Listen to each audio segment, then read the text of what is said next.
Little update on the MK Ultimate PCB. Check the bottom. There was some of the contacts that were close to touching were touching. I moved them away from each other. I put a CMOS battery from the MK1 board in here just to test. Kind of just went over everything. I did remove these two boards here.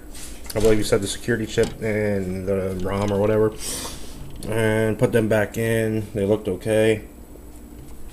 When I had it in the machine, I pushed on these two boards, and when I pushed on this board, I heard the tone of the monitor. If it makes any sense, if you understand what I'm saying, you could hear the sound of the monitor actually being on.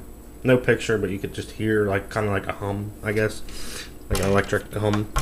And when I pushed in this board here, the tone of the monitor changed a little bit. So I was originally thinking, you know, maybe these are loose or whatever. I started pushing on them, pushing on things, trying to get it to work. I pushed on this thing here pretty firmly, and I got I believe what they call the rug pattern on the monitor.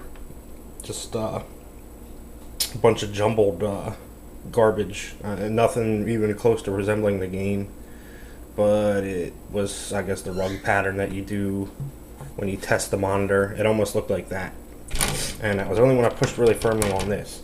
So I'm thinking this wasn't the culprit. It was just me being in the vicinity of this chip here, changing it, pushing on it, changing it, affected that thing. After further inspection, well, to begin with, one of these two lights was lighting up. Which one, I'm not sure. That light was not lighting up. Just to let you know if that means anything, I don't know. This chip here, I got it out, took it out, and I looked at it. And it looks okay on the back. Everything looks okay there. Something I noticed was, I don't know if you can see that, but those last three metal contacts are bent over towards the right and are touching each other.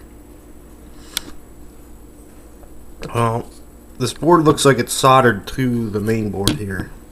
So it's not something that as far as I understand, I can't just pop that out like the ROMs and bend those back and pop it back in. I think it is soldered to the board, which is a bitch because it's very tight working conditions there. So I'm not quite sure what I'm going to do about that yet.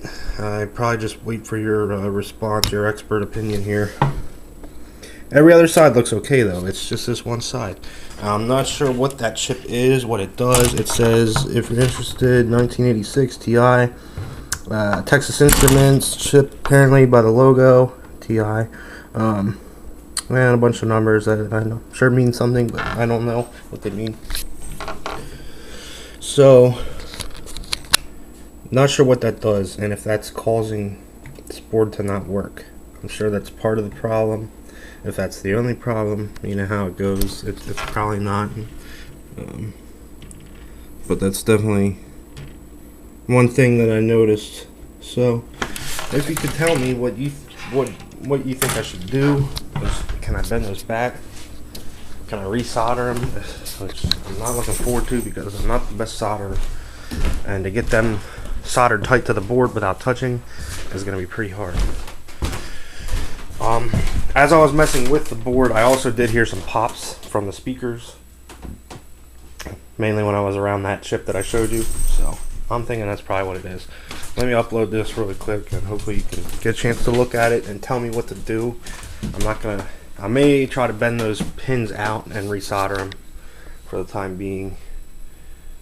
But that's probably all I'll do. I'm not going to try to remove that chip. Like I said, I think it's soldered on there. So thanks for watching.